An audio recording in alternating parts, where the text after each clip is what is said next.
አዲስ አድርገኝ ዛሬም አሮጌ ነኝ ቃልና ተግባሬ እስማማው ያለኝ።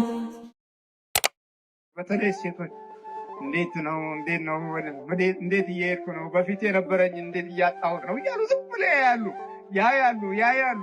ግን የሚገርመው አብሯቸው በመንትኑ በዚህ በመስታወቱ አብሯቸው ያያል። ጠላታቸውም አብሯቸው ያያል። ባዩ ቁጥር አንዳንድ ነገር አብሮ ይቀንሳል። ለምን? በሚያዩት መስታወት ራሱ ቡዳ ሆኖ እያያቸው ነው። ራሱ እኮ ነው። ያስኮርፍሻል፣ የሳቅ ሽለት ያስለቅስሻል። ግማሽ ሰዓት ብስቁ ወይ 4 ሰዓት ታለቅሳላችሁ። 4 ሰዓት ያስቆዝማችኋል። ግማሽ ቀን ብትደሰቱ ከግማሽ ከፍ ያለው ደግሞ የብስጭትና የንዴት ሰዓት ይሆናል። ይሄ ባህሪን ማጣት ብቻም ሳይሆን መንፈሳዊ ከፍታህን እንድታጣ ያደርጋል። በመውጣትና በመግባት እየተበሳጨን እንድንኖር ችግር የሚፈጥር መንፈስ ህይወታችንን ከቦናል ማለት ነው።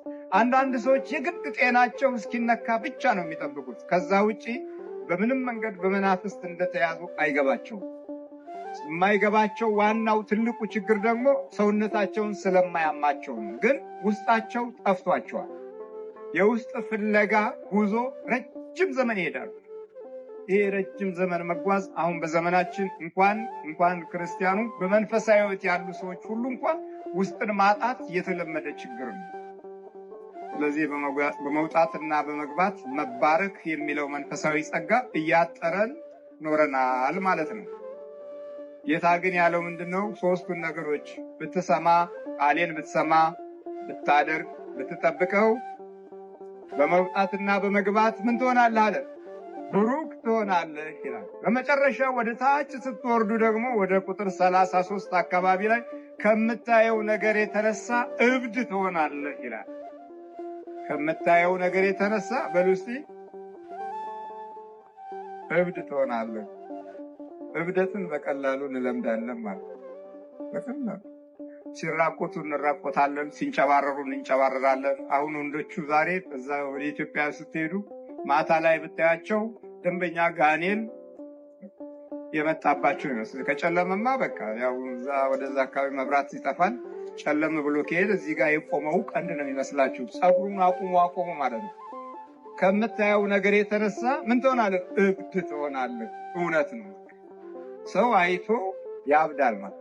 ዛሬ በቴሌቪዥን መስኮቶች ፋሽን ለማሳየት የሚፈልጉ በመናፍስት ተለክፈው ለመናፍስት ገብረው አንድ ጊዜ ብቻ ወጣ ካሉ በቃ የኛም ቀሚስ እኮ ቢዮንሴ ተብሎ ነበር። አሁን የቢዮንሴ ቀሚስ ተባለ እኮ።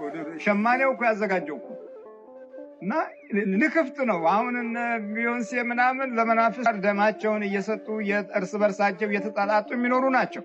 እነዚህ አንድ ጊዜ ብቅ ሲሉ ብዙ የሚለከፉ ልጆች ከቤታችሁ ይወጣሉ።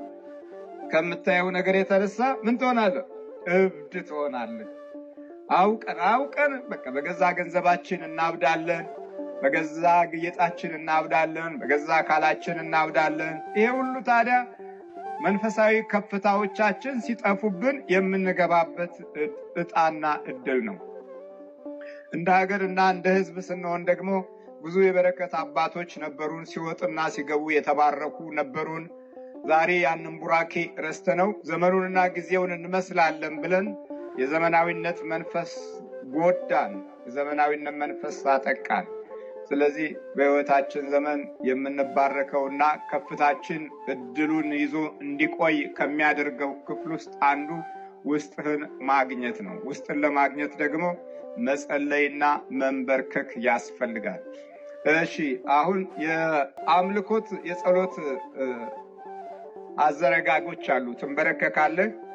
የአምልኮት ሲሆን ይሄ ነው። እንዲህ ነው የምትዘረጋው። እንዴት ነው የምትዘረጋው?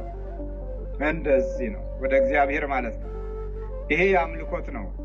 ካህኑ አሃዱ አብ ቅዱስ፣ አሃዱ ወልድ ቅዱስ፣ አሃዱ ውእቱ መንፈስ ቅዱስ ብሎ እዛ የእግዚአብሔርን አንድነትንና ሶስትነትን በሚናገርበት ጊዜ እንዲህ ነው አሊያም እንደዚህ ነው። ይሄ ለአንተ እንገዛለን ነው። ሁለተኛ ሌላ ገዢ የለንም፣ አንተ ነህ ማለት ነው። ይሄኛው ለአንተ ተማርከናል ማለት ነው። ስትንበረከክ የምታሳያቸው ነች። ይሄ ለአንተ ምን ብለናል? ተማርከናል ማለት ነው። ይሄ ደግሞ ካንተ እንቀበላለን ነው። ይሄኛው ወደፊት ነው ወደ ኋላ ነው? ወደፊት ነው። እንደዚህ ነው። ካንተ እንቀበላለን፣ ካንተ ስጠን።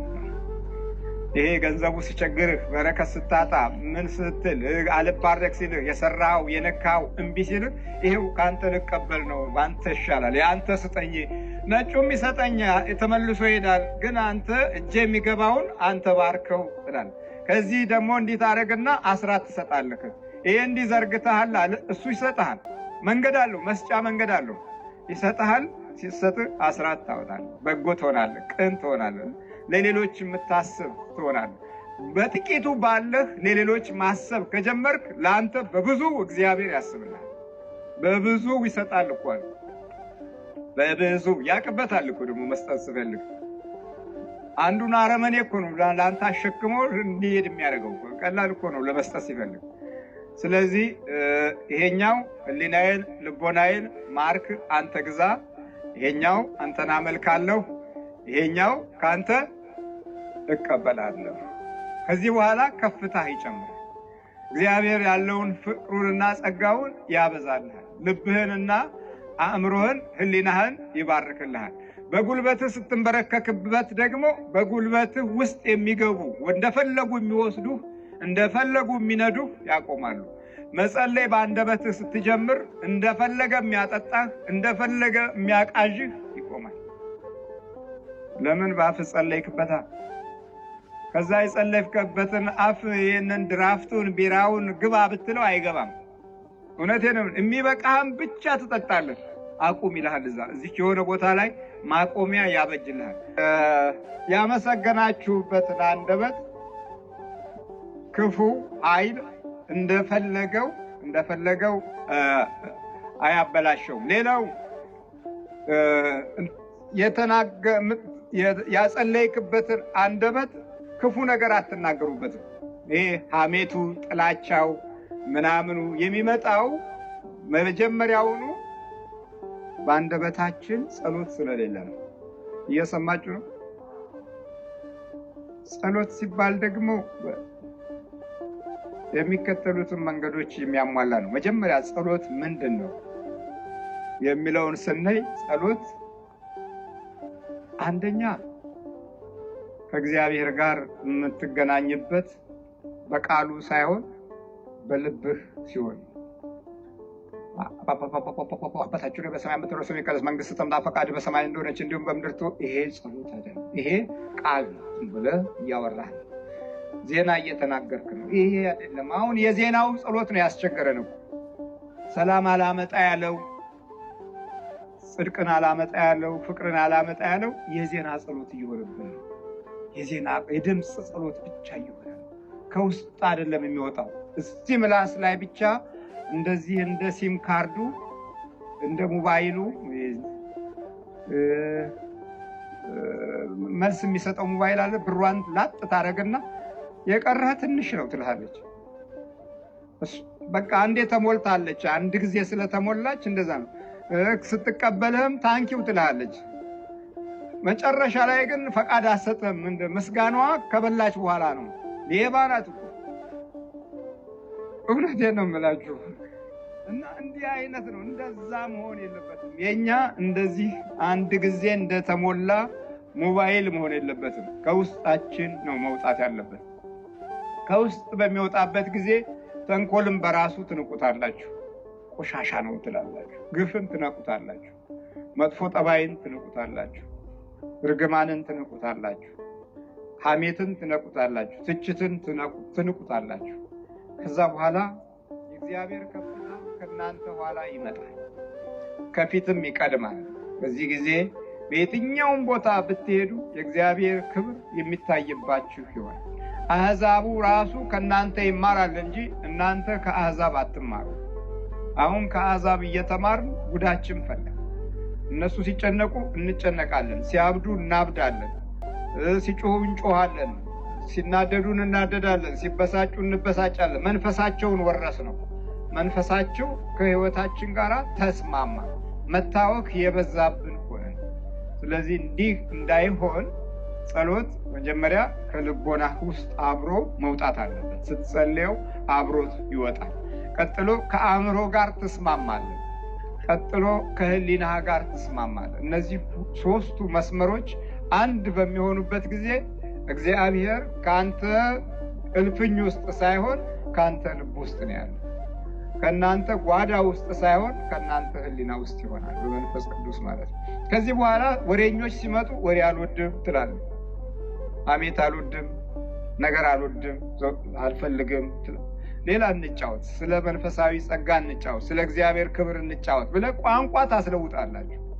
አለበለዚያ ግን ይሄ በእንትን የቃል ድምጽ የቃልና የድምጽ ብቻ በሚሆንበት ጊዜ መናፍስቱ ራሱ ህይወትን አብሮት ይለምደዋል። ልብህን ይለምደዋል፣ አእምሮህን ይለምደዋል፣ ጠባይን ይለምደዋል፣ እንቅስቃሴህን ይለምደዋል። ከዛ በኋላ ወደፊት ስትሄድ እሱ የሆነ ገመድ አበጅቶ ወደ ኋላ ይጎትታል። ወደፊት ስትሮጡ እሱ የሆነ መሰናክል አበጅቶ እንድትደክሙ ያደርጋችኋል፣ እንድትዝሉ ያደርጋችኋል። ለበረከት የምትዘጋጁበትን መንፈስ ከህይወታችሁ ያርቃል።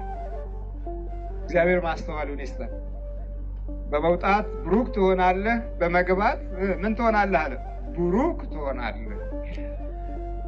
ይህ የሚሆነው እንግዲህ የጸሎታችንን ምላሽም ለመቀበል አእምሯችን በራሱ ሲዘጋጅ ነው። አንዳንድ ጊዜ በደንብ ትጸልዩና ምላሹ ሲመጣ የጎደለላችሁ ሲሞላ ደግሞ ትረሱታላችሁ። ስለ ባል ትጸልይ የነበረችው ባል ታገባች በኋላ ልጅ ከወለደች በኋላ የለም እግዚአብሔር የለም ትረሳዋለች። ስለ ቤት ትጸልይና በደንብ ቤት ስታገኝ ከክፍል ክፍል ከአልጋ አልጋ ከመኝታ መኝታ ከጓዳ ጓዳ ስትቀይር እግዚአብሔርን ትረሳዋለች። ይሄም ሌላ ችግራችሁ አይደለም። ስለዚህ ትረሱታላችሁ። መርሳት የአሁኑ ትውልድ ትልቅ ችግሩና ጉዳቱ ነው። ስለ ገንዘብ ትጸልዩና የገንዘቡ ካዝና ውስጥ ያስገባችኋል እግዚአብሔር። የገንዘቡ ካዝና ውስጥ ትገቡና እንደገና አስራቱን ትሰርቃላችሁ፣ አትሰጡም። በረከት የሚባለውን ነገር ትረሱታላችሁ። ወደ ቤተሰብም ትረሳላችሁ፣ ወደ እናትም ትረሳላችሁ። ግን የገንዘቡ ካዝና ውስጥ ገብታችኋል። አሁን ብዙ ማድረግ ትችላላችሁ። በዚህ ጊዜ እግዚአብሔርን ትረሱታላችሁ። በዚህ ጊዜ ደግሞ እንዴት እንደሚጠፋ አይታወቅም። አንዷ ቀማኛ መጣ ያንን ገንዘብ ካዝና ትወስድባችኋለች። አንዷ ሌባ፣ አንዷ ቀላጤ በቃ ብድግ አድርጋ ትወስደዋለች። በምን መንፈስ ትከላከሉት? የሰጣችሁ ጌታ ፊት አልነበራችሁም። ስለዚህ ዝም ይላችኋል። የዚህ ጊዜ አንዱ ክፉ መንፈስ መጥቶ እንቅልፍ ይከለክላችኋል፣ ሰላም ይከለክላችኋል፣ በረከት ይከለክላችኋል፣ ህሊና ይከለክላችኋል፣ ማስተዋል ይከለክላችኋል። ሁሉም ነገር ጎዶሎ አድርጎ ያሳያችኋል። ማልቀስ ብቻ ነው እያለ ማልቀስ የዚህ የአሁኑ ትውልድ አንዱ ሌላው የዋናው ክፍል የመጥፋት ምልክት ነው። እያለው ማልቀስ፣ እየያዘው ማልቀስ፣ እየበላ ማልቀስ፣ እየጠጣ ማልቀስ። ድሮ አገር ቤት ሆነን የምናስበው ሌላ ነው። አሁን እዚህ የምናስበው ሌላ ነው። በሁሉም መንገድ ሌላ ነው። ድሮ እዛ ሆነን የነበረን ፍቅር ሌላ ነው። አሁን እዚህ ሆነን ያለን ፍቅር ጠፍቷል። ፍቅሩ ጠፍቷል። ራሱ ፍቅሩ ሲጠፋ እጅና አእምሮ እንኳ ይጣላል። እዚህ ሀገር እዚህ እንኳን ከሌላ ሰው ልትፋቀሩ መጀመሪያ ልባችሁ ከእጃችሁ እጃችሁ ከአእምሯችሁ አይስማማም። እንደተጣላ ነው የሚለው። ፕሮግራሞቻችሁ ሁሉ ግማሹ በራሳችሁ እጅ እየተፋለሰ ነው። ለወር የሚበቃውን ባጀት ለ15 ቀን የምታደርጉበትን አጋጣሚ በመንፈስ እየተመራችሁ ታበክኑታላችሁ። አንድ ተራ መንፈስ ብዙውን ነገር አበላሽቶ ራሳችሁን ይዛችሁ ትላላችሁ። በቃ ዘንድሮስ ለአብድ ነው እያላችሁ ራሳችሁን የምትመቱ ስንት ናችሁ? ማህበዴ ነው ዘንድሮ በቃ ሳላብድ አልቀርም ዘንድሮ እያል የመናፍስቱን ድርጊት በግልጽ እየተናገርን ድርጊቱን እየገለጽን ነው የምንኖረው። እግዚአብሔር ማስተዋሉን ይስጠን። ይሄ ማህበራዊ ነውጣችን ነው። ከውስጥ ያሉ ችግሮቻችን ናቸው። ሌላው ከዚሁ ጎን ደግሞ እግዚአብሔር እንደሚሰጥ ልቦናችን እንዳያምን ተደርጎ ደግሞ ውስጣችን ይቀረጻል። ይህም በጣም መጥፎ ገጽታችን ነው። እግዚአብሔር ይሰጣል፣ እግዚአብሔር ያድናል፣ እግዚአብሔር ምሕረትን ያበዛል፣ እግዚአብሔር ቸርነት አለው፣ እግዚአብሔር ኃያል ነው የሚለውን ነገር እንዳታውቀው የዚህ የባዕዳኑ የዚህ የነጩ ዓለም ተሳዳቢ መንፈስ ነው። ይሄ ነጩ እየተሳደበ ነው እንጀራውን የሚበላው፣ እግዚአብሔርን እየተሳደበ ነው የሚበላው፣ እግዚአብሔርን እየተሳደበ ነው የሚወጣው የሚገባው። እና የሱ መንፈስ ይተናኮላቸዋል። የእግዚአብሔር ክብርን እንዳያውቁት ሆነው ተጎድተዋል። በአብዛኛው ይሄ በሙሉ ዓለም ይሄ ነጩ ዓለም በሙሉ በዚህ ጉዳት ውስጥ ነው የሚገኘው። ስለዚህ እንደውም አጋንንቱ በአብዛኛው ክፍል ዘሩ ሆኗል። ክፉ መንፈስ የሚወክል አኗኗር የሚኖሩ ጥቂቶች አይደሉም። እና በመውጣትና በመግባት ቡሩክ የምንሆንበትን ዕድል የምናገኘው አንደኛውና ትልቁ ስንጸልይና የአምልኮት መንፈሳዊ ተስፋን በሕይወታችን ስናሳይ ነው። በአምልኮት ጊዜ ምንድነው የሚጸለየው ስንል በአምልኮት ጊዜ የምንጸልየው ሰይፈ መለኮት፣ ሰይፈ ሥላሴ፣ መልክዓ ሥላሴ፣ መልክዓ መድኃኔዓለም፣ መልክዓ ኢየሱስ እነዚህ የአምልኮት ጸሎቶች ናቸው። ጸሎተ ሃይማኖት በምትሰግዱበት ጊዜ እንዳውም ጸሎተ ሃይማኖትን በቃላችሁ ይዛችሁ ስትሰግዱ ኃይል ታገኛላችሁ። ስብሐት ለአብ፣ ስብሐት ለወልድ፣ ስብሐት ለመንፈስ ቅዱስ፣ ምስጋና ይሁን ለአብ፣ ምስጋና ይሁን ለወልድ፣ ምስጋና ይሁን ለመንፈስ ቅዱስ እያላችሁ ይህ በሙሉ አባቶቻችን ሲበሉ ስብሐት የሚሉት የለም። እሱን በቃላችሁ ይዛችሁ ስትሰግዱ ኃይላችሁ ይጨምራል፣ መንፈሳዊ ሞገሳችሁ ያድጋል፣ የቅዱሳን ስሜት እንዲኖራችሁ ያግዛችኋል። ጸሎተ ሃይማኖት ደግሞ ራሱ መስገጃ ነው። ጸሎተ ሃይማኖትን በደንብ የምትሰግዱበት ኃይል የምታገኙበት ነው። ያመናችሁበትን ኃይል የምትገልጹበት ጉልበታችሁን ለእግዚአብሔር ስትሰጡ ነው። ይሄን ለእግዚአብሔር የሰጠውን ጉልበት ታዲያ ሰይጣን ያዘው ብላ ምቀኛ ቢልክባችሁ አይዝም። ይመጣና ያሽቱቻችሁ ነው የሚሮጠው፣ ለቁር የሚጠፋው። ቤት ግባና አደናብራት ሲል እንደገና ሰውየው ነው የሚደናበረው። ላኪውና አስላኪዎቹ ናቸው የሚደናበሩት። እናንተን አይነካም። ለምን? ያመለካችሁበት እግር ውስጥ ስልጣን የለውም። የሰገዳችሁበት ጉልበት ውስጥ እሱ ኃይል የለውም። እጃችሁም ላይ እጇን ያዛት የሚለው ነገር አይሰራም። እጃችሁን አይዝም። እግዚአብሔርን ስለያዛችሁ በምንም መንገድ አስማተኞች እድል አይኖራቸውም በእናንተ ላይ። እና በመውጣትና በመግባት የምንባረከው የጧቱን የብርሃኑን ጊዜ ለእግዚአብሔር ክብር ስናውለው ነው። ታዲያ እንዲህ እንዳታረግ ኑሮህ በራሱ ይፈትናል። ኑሮህ የመንቀዥቀዥ ኑሮ ነው። ስለዚህ ቤቱ ራሱ እንዳትጸልይ ስለሚፈልግ አስኮርፎ ያስተኛህና አስኮርፎ ያስነሳል። ሰው ተኝቶ እንዴት ያኮርፋል? አሁን አበሻው አብዛኛው ተኝቶ የሚያኮርፍ ነው።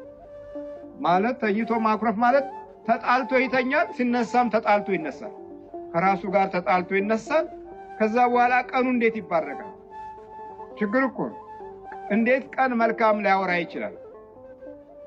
ለዚህ ነው ብዙም የማይጸልዩ ሰዎች እኔ አስማተኛ ነኝ ደንበኛ ቃልቻና ጠንቋይ ነው የሚያደርጉኝ። ይህ የማይጸልዩ ሰዎች ባህሪ ነው። የውስጥ ክፋታቸውንም ለመግለጥ የሚፈልጉት ሁልጊዜ አጣመው ነው፣ በጠማማ መንገድ ስለሆነ ያንን ክፋት ሲያወጡት ታዲያ ከበጎ ሕሊና አይደለም ከክፋት መንፈስ ጋር ተያይዘው ነው የሚወጡት። ለዚህ ነው ብዙዎቹ መልካም የሆነው ነገር ላይ አይስማማቸው። ስለዚህ በደንብ ተጽፏል። ቁጥር 1 እና ቁጥር 2 ላይ በደንብ ተጽፏል። በማለዳ መያዝ ነው እኮ የሚለው። መያዝ አይደለም ስታነቡት ያቺ ከላይ እንትን አለች አይደል? መያዝ ነው። ገና በልጅነት ዘመን የተያዝንን ማለት ነው። ገና በሕፃንነት በማለዳ ገና ፀሐይ መውጣት እንደጀመረች ማለት ነው በጥሬው ቃል። ይሄ ቃሉ የሚገኘው የመጽሐፈ መሳፍንት ምዕራፍ 16 ላይ በማለዳ እንገለዋለን ብለው ፍልስጤሞች ሳምሶን ላይ ያደፈጡትን ቃል ነው ወደዚህ ወደ መጽሐፉ የለወጥኩትና በማለዳ ነው የተያዝነው። በማለዳ ስንያዝ ቁጥታችን በጣም ብዙ ነው። በመንፈሳዊ ከፍታ የነበሩ አባቶች አንድ ዘመን ላይ ጸሎታቸውን ትተው ጊዜው የማያልፍ ዘመኑ የማይለወጥ ትውልዱ የማይለወጥ መስሏቸው ዝም ብለው ተኙ። ተኝተው ወለዱንና እኛ መተኛት አቃተን። እነሱ ተኝተው ተረጋግተው በሉና እኛ ተረጋግተን መብላት አቃተን። እነሱ ተኝተው ዝም ብለው መናፍስቱ ሲወራረስ ሲያያዝ ምንም ሳይነቁ ቀርተው እኛ አብሮን ተወለደ። እግዚአብሔር ምሕረቱን ያብዛልን። ስለዚህ በመውጣትና በመግባት መባረክ ሳይሆን ዛሬ ችግራችን በመውጣትና በመግባት መጎሳቆል ሆኖብናል። ስለዚህ እንዲህ አይነቱን ጠላት የምናሸንፈው የእግዚአብሔርን ቃል ስትሰማ ስታደርገውና ስትጠብቀውም ነው። ከዛ በኋላ በመውጣት በመግባት ብሩክ ትሆናለህ። በከተማ ብሩክ፣ በእርሻህም ብሩክ፣ በመንገድህም ብሩክ፣ በገንዘብህም ብሩክ፣ በሁሉም ብሩክ ትሆናለህ ነው የሚለው። ይህንን መባረክ እንድናገኝ በክርስቶስ ሥጋና ደም ታትመን የመንግስቱ ወራሾች እንድንሆን እግዚአብሔር አምላካችን ያብቃ።